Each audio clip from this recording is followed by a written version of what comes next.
The wind moaned low across the mesas of Black Hollow, where the land cracked like old leather and the sky bled orange at dusk. Locals knew to bolt their doors by sundown and hang salt bundles on their thresholds, not out of superstition but survival. For once a year, when the moon turned red and the coyotes howled in tongues not their own, the skinwalkers came down from the hills. No one had seen their true forms.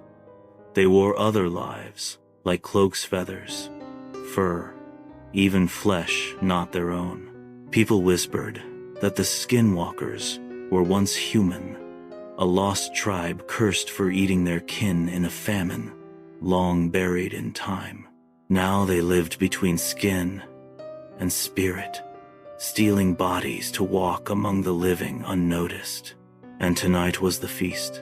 In the heart of Black Hollow, 12-year-old Rhea watched from her bedroom window. She had heard her grandmother's warnings her whole life. The stories passed in low voices over herbal tea. If you hear scratching on the walls, don't answer. If you see your papa standing outside but he's supposed to be gone, don't open the door. Skinwalkers wear the faces of those you love, but it had been years since anyone vanished. Most folks believed the old stories were just that, stories. Most, but not Rhea. Because Rhea had seen her neighbor Mr. Lin return from the canyon 2 weeks ago, bloody handprint on his shirt, eyes dull like marbles, smiling too wide. Since then, his dog barked at him constantly, and the town's cats had vanished. His own wife wouldn't sleep beside him anymore. That was when Rhea began preparing. Now, the feast night had arrived.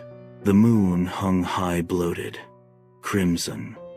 Her grandmother lit every sage bundle in the house and muttered prayers in their old tongue, fingers trembling. Rhea sat beside her, clutching a carving knife and a pouch of white ash. Suddenly, a knock. Not at the door, but at her bedroom window. She turned, her throat tightening. Outside, in the red moonlight, stood her father.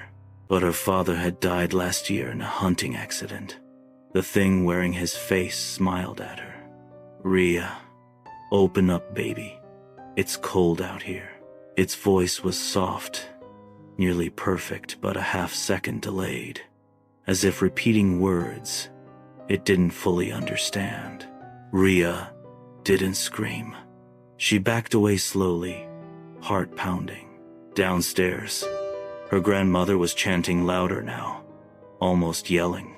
Another knock, this time on the front door, then another on the kitchen door, then one from inside the pantry. They were surrounding the house. Rhea grabbed her ash pouch and ran to her grandmother. The old woman looked into her eyes, nodding solemnly. They want to come in, but they can't if we don't let them. Another knock, harder. Then a whisper through the chimney. We're hungry. The lights flickered. Shadows crawled unnaturally across the walls. A black feathered shape slithered past the window, tall and bird-like, eyes glowing faintly yellow.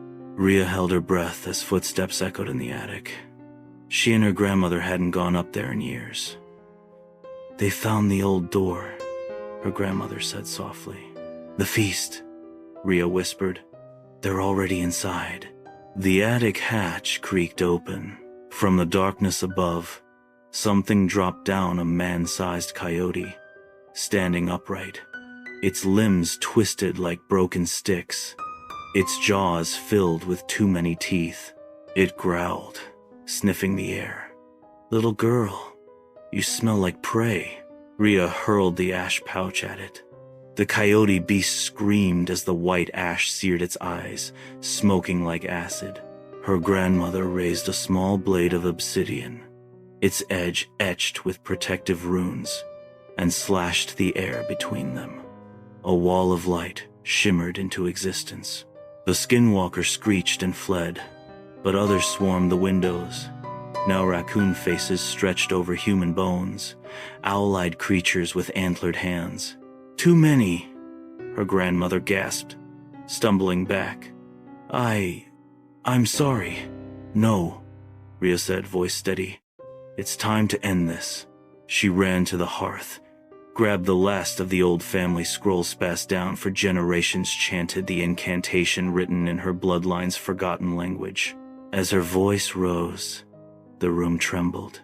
The creatures hissed, covering their stolen eyes.